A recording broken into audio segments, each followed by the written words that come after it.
Hi guys, Fenny Charles here, and I want to talk to you tonight about a couple of the books that I am reading. Now, in the past of my other videos, I talked about, it's what you feed your mind, the books you read, the audios you listen to, the TV shows you watch, the people you hang out with. Well, I'm suggesting these things, and I'm like, hey, just give a couple of references to books to read. Now, I have read The War of Art, and it says break through the blocks and win your inner creative battles. I'm actually reading this, reflecting through and reading it. But I have quoted in my other videos from this book, and this is by Stephen Pressfield. This is a beautiful book. I have, oh my goodness. He was on Oprah, I think, last weekend, or no, he was a couple weeks ago. But I have read this book twice, and I will continue to keep rereading it because it's just a masterpiece in itself. Anyway, The War on Art. I'm gonna read the back. It says, "Creative work is a gift to the world and every being in it. Don't cheat us of your contribution. Give us what you've got." Okay? He says here, "Do you dream about writing the great American novel? Regret not finishing your paintings, poems, and screenplays? Want to start a business or charity? Wish you could start dieting or exercising today? Hope to run a marathon someday?" If you answered yes to any of these questions, then you need The War of Art. Okay? In this powerful, straight from the hip examination, yes, this is a serious examination of the internal obstacles to success. Best-selling author Stephen Pressfield shows readers how to identify.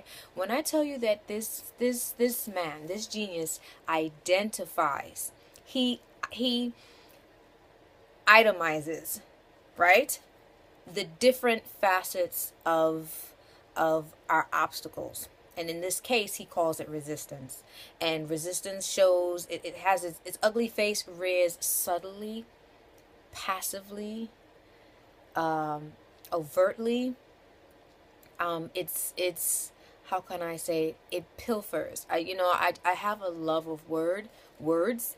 It pilfers your energy, your time. It pilfers your focus. Oh my gosh. See, just reading this book, it just conjures up in me words to help describe what it is. But I'm going to read you another small section to understand what art is, his definition of art. Now, basically, he states that we all are geniuses and we came here with something to do. When I talk about snatching your dreams back or snatching my dreams back, it's that calling or feeling of things that you want to do and accomplish in life. And these things make us feel fulfilled. Like I said before, it's not a thing about, okay, I'm going to get up and work just to work and just to make sure I have food on the table and a roof over my head. Yes, these things are important, but I think most of our lives are consumed with only that. Okay? And it's a bigger picture. It's a way bigger picture. So then we have to figure out ways to survive and also to feed ourselves, to feed the emotional, the psychological, and the spiritual aspects of ourselves. It's not only physical needs. We are multi-dimensional, and the other parts of us are starving. They have to be fed. And I believe if we all endeavor to go on that journey to feed those aspects of ourselves, we will be happier people. It's always a bigger cause. Always a bigger cause. Bigger than yourself. Bigger than your needs. Anyway, he says here, resistance, greatest gift. The following is a list in no particular order of those activities that most commonly elicit resistance. 1. The pursuit of any calling in writing, painting, music, film, dance, or any creative art, however marginal or unconventional. 2. The launching of any entrepreneurial venture or enterprise for profit or otherwise. 3. Any diet or health regimen. And I say that because a lot of us are always on diets or health regimen, or, we want to feel better, look better. 4. Any program of spiritual advancement. 5. Any activity whose aim is tighter abdominals. 6. Any course or program designed to overcome an unwholesome habit or addiction. 7. Education of every kind. 8. Any act of political, moral, or ethical courage, including the decision to change for the better some unworthy pattern of thought or conduct in ourselves. 9. The undertaking of any enterprise or endeavor whose aim is to help others. 10. Any act that entails commitment of the heart, the decision to get married, to have a child, to weather a rocky patch in a relationship. 11.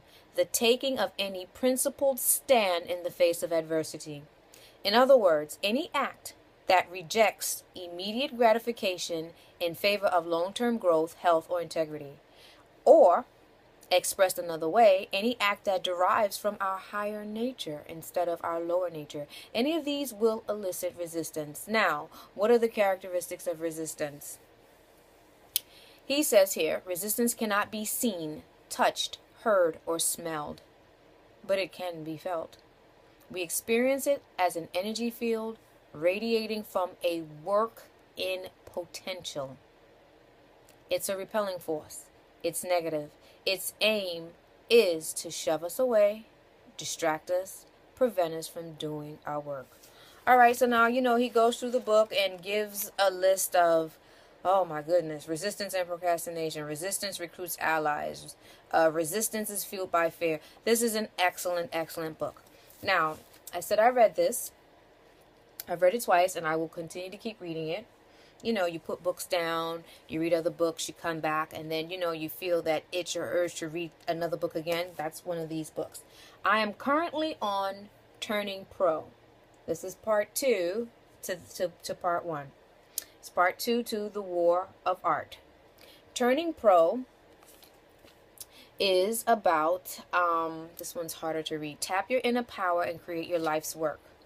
It says here, you don't need to take a course or buy a product. All you have to do is change your mind. Stephen Pressfield. Turning pro is free, but it's not easy. When we turn pro, we give up a life that we may have become extremely comfortable with. We give up a self that we have come to identify with and to call our own. Turning pro is free, but it demands sacrifice. The passage from amateur to professional is often achieved via an interior odyssey whose trials are survived only at great cost, emotionally, psychologically, and spiritually. We pass through a membrane when we turn pro. It's messy, it's scary. We tread in blood when we turn pro. What we get when we turn pro? What we get when we turn pro is we find power, our power. We find our will and our voice, and we find our self-respect. We become who we always were, but had, until then, been afraid to embrace and to live out. Again, that's Turning Pro, Stephen Pressfield. He has 3 books out, and it's, you saw The War of Art, Turning Pro, and the next one is Do the Work. Now, this book I will get to next week, and I have a few more of this book left. It's an excellent book. Excellent, excellent, excellent book.